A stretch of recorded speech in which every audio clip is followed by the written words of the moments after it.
big conversation tonight. Man, that was a spirited conversation. Conversation about renters and whether landlords are getting basically demonised in the conversation. But of course, renters are a bigger cohort of the population and aren't always happy. Tell me about what you've observed. Firstly, identify yourself.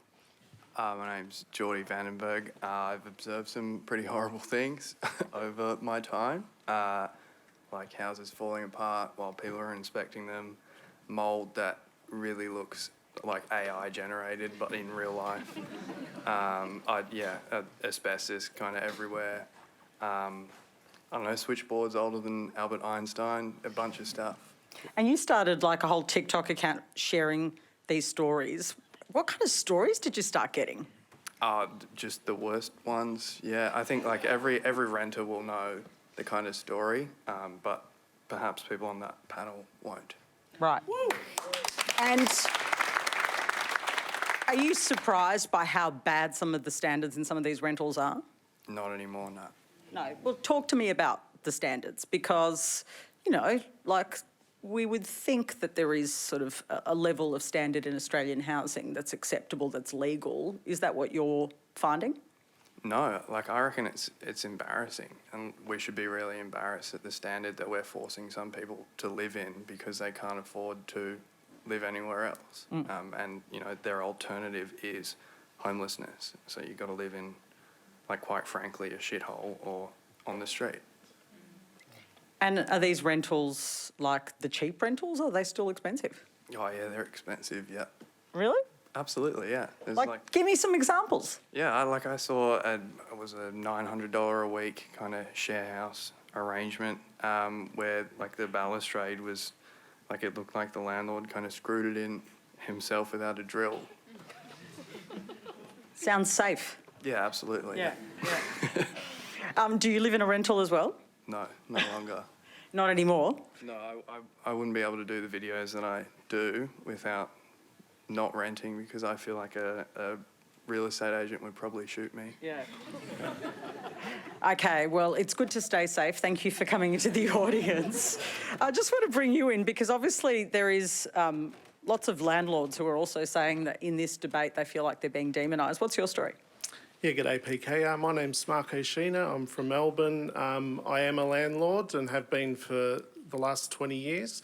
My wife and I, we lived through about 6 or 7 rental properties in our earlier years. We had to move every 6 months, or a house got sold, or our share accommodation with friends didn't work out. And then eventually we decided to buy, and, you know, we spent 2 or 3 years saving our money, and we got our deposit together, and it was very scary getting our first 2-bedroom townhouse, not in the suburb that we wanted because it was too expensive, so we had to move 2 away.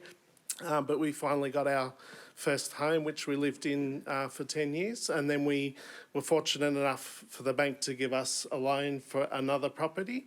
So we actually built our forever home for our family.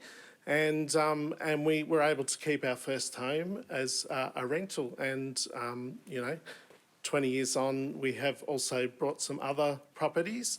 But yeah, it hasn't been easy. I just want to encourage all the young people out there to not give up. Make sure you get a good education.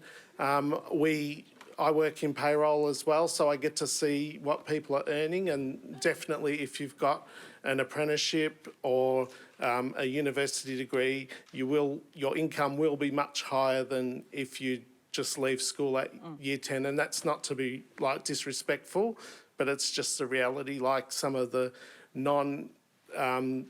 further educated people are maxing out at what some of the uni students are starting on at. As they're starting. So in terms of, all of the tax concessions that Max particularly talked passionately about, I'm assuming, I don't know your situation, but that you take advantage of those, right? Negative gearing, all of the kind of ways. Well, do you support those tax arrangements, or would you support them changing? Yeah, definitely it's a cost of buying. So when you purchase a home, there's a large interest component. And why wouldn't you be able to claim that? Just like, why wouldn't you be able to claim painting the house? Like, it doesn't make any sense. If you were to buy the local milk bar and you got a loan for 200,000, the government lets you claim the interest on that that loan. So definitely, you cannot buy houses in cash. You can't save up quick enough. So we need to have loans, and if you want to be a homeowner and also a landlord and be self-funded like the earlier couple, you have to take the risk.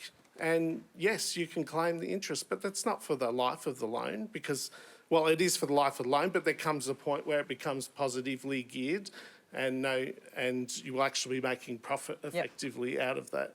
So. Okay, interesting perspective. All right, I heard some noises from people I assumed were young. I'm not sure. The sound of youth I heard from somewhere. Put your hand up if you'd like to respond to that. Look, I can see a hand here. Yeah, hi. I just wanted to respond to this as someone who is young in the room. I feel like there's a little bit of perspective that kind of gets lost once you enter the market and become a landlord of multiple properties because you become so far removed from the reality. There are many people who have university degrees, who have, you know, what is considered professional careers and high-paying jobs who still cannot afford homes because of the market.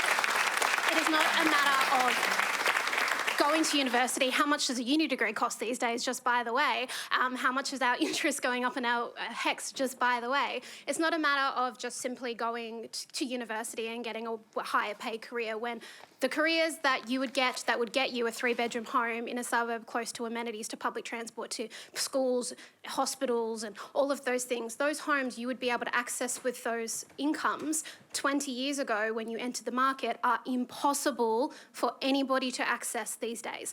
And that is just the reality that we are living in. And I feel like that perspective gets lost, that young people, we are real people who are living through this life and going through all of this, you know, dealing with it all, only to be told that we need to work harder. It's like, how hard do we have to work? Because I don't have a spare minute of my time that I'm not working to try and just get through, and we're supposed to work harder. It's like, where? What would tell me, like, honestly, how much harder do I have to work? How much longer in my life am I going to have to work just to have stability? Like, it's just, I don't know, perspective, please. Okay.